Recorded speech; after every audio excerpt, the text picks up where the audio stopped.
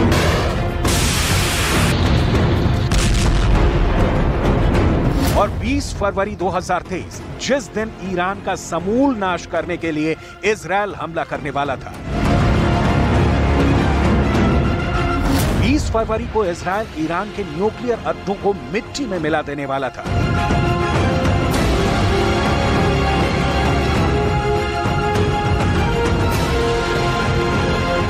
Israel के मित्र number 1 America को भी इस हमले की तैयारी की भनक नहीं थी। बाइडेन को भी नहीं पता था, यहां तक कि अमेरिका की खुफिया एजेंसी CIA को भी इसकी जानकारी नहीं थी। इजरायल ईरान के न्यूक्लियर कार्यक्रम के खिलाफ फाइनल कदम उठाने के लिए फुल ऑन रेडी था। इसका पता एक टॉप सीक्रेट फाइल के लीक होने के बाद चला है। रिपोर्ट में यह नहीं कहा गया है कि इजरायल ईरान के खिलाफ कौन से हथियारों का इस्तेमाल करता, जिसकी तस्वीर 3 दिन बाद इजरायल के आर्मी चीफ ने साफ की है। इजरायल ने ईरान को जिस तरह से उसे उड़ान देने की धमकी दी है, उसकी डिटेल में जाने से पहले बहुत गौर से इस तस्वीर को देख लीजिए। इजरायल का कहना है कि यह तस्वीर ताजा बने ईरान के न्यूक्लियर प्रोग्राम सेंटर की है। ईरान का यह परमाणु कारखाना इजरायल के बॉर्डर के बहुत करीब है, लिहाजा इजरायल इस अड्डे को कभी भी उड़ा सकता है। इजरायल के आर्मी चीफ हर्जी हलेवी ने क्या कहा, सुनिए। ईरान हाल के सालों में यूरेनियम को पहले से कहीं अधिक समृद्ध करने के साथ आगे बढ़ा है, जिसे इजरायल अपने कट्टर दुश्मन के रूप में देखता है। ईरान की ओर से परमाणु कार्यक्रम को लेकर नकारात्मक है, जो ईरान पर कार्रवाई का कारण बन सकते हैं। इजरायल के पास हमले की पर्याप्त क्षमता है। बिल्कुल लाउड एंड क्लियर ईरान के राष्ट्रपति इब्राहिम रईसी का बयान याद कीजिए, जिसमें उन्होंने इजरायल के तेल अवीव और हाइफा को उड़ाने की धमकी दी थी।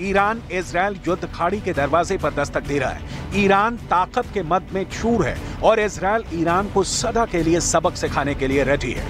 ये जो सीरिया में दिसंबर के बाद इजरायल के रॉकेट हमले 2 गुने हुए हैं, इसकी तस्दीक करते हैं। ईरान इजरायल युद्ध में अब सिर्फ एक दूसरे के सैनिकों के बीच डायरेक्ट गोलीबारी ही बची हुई है। ईरान के न्यूक्लियर प्रोग्राम ने ईरान को इजरायल और अमेरिका का सबसे बड़ा दुश्मन बना दिया है। एक और तस्वीर देखिए, जिसे इजरायल ने जारी किया है। इजरायल का दावा है कि ये तस्वीरें ईरान के आतंकवादियों के जहाजों की हैं, जो इजरायल के खिलाफ समंदर में उतारे गए हैं। मतलब इजरायल युद्ध नितांत जरूरी बताने के लिए पुख्ता कारणों की लिस्ट तैयार कर रहा है। इजरायल ईरान की दुश्मनी से खाड़ी में संग्राम छिड़ना तय दिख रहा है। इसके 2-4 नहीं, सैकड़ों वजहें हो सकती हैं, लेकिन फिलहाल जो कारण सबसे तगड़ा वाला बताया जा रहा है, वो है इजरायल का 2015 के ईरान परमाणु समझौते को पुनर्जीवित करने के प्रयासों का विरोध।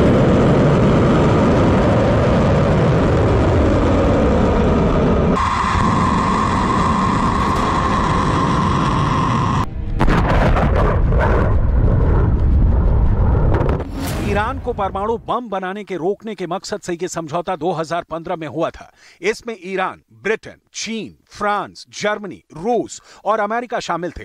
इस डील में तय किया गया था कि ईरान समय समय पर अपने न्यूक्लियर रिएक्टर्स की जांच यूएन से कराएगा और अपने न्यूक्लियर प्रोग्राम को और आगे नहीं बढ़ाएगा। लेकिन जब डोनाल्ड ट्रंप राष्ट्रपति बने तो 2018 में उन्होंने अमेरिका को इस कगार से अलग कर लिया। 2021 में जो बाइडेन के राष्ट्रपति बनने के बाद अमेरिका ने इस डील को फिर से लागू करने की कोशिश शुरू की। बताया जाता है कि इस मकसद से वियना में हुई बातचीत में ज्यादातर मसलों पर सहमति बन गई है। परमाणु डील के मामले में अमेरिका और ईरान के बीच फिलहाल बातचीत कतर और यूरोपियन यूनियन की मध्यस्थता में चल रही है।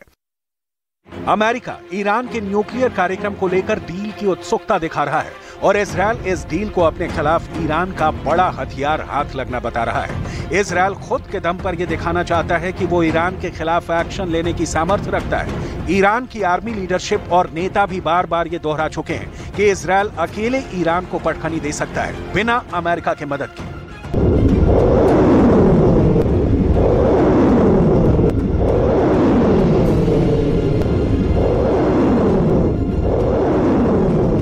ईरान का न्यूक्लियर संपन्न होना इजरायल की बर्बादी की वजह बन सकता है। ईरान करीब 22 साल से एटमी ताकत हासिल करने की कोशिश कर रहा है। अमेरिका समेत पश्चिमी देश, इजरायल और अरब वर्ल्ड को लगता है कि अगर ईरान ने न्यूक्लियर हथियार बना लिए तो इससे दुनिया को खतरा पैदा हो जाएगा। 2010 में ईरान को रोकने के लिए यूएन सिक्योरिटी काउंसिल, यूरोपीय यूनियन और अमेरिका ने पाबंदियां लगाई थी। इनमें से ज्यादातर अब भी जारी है।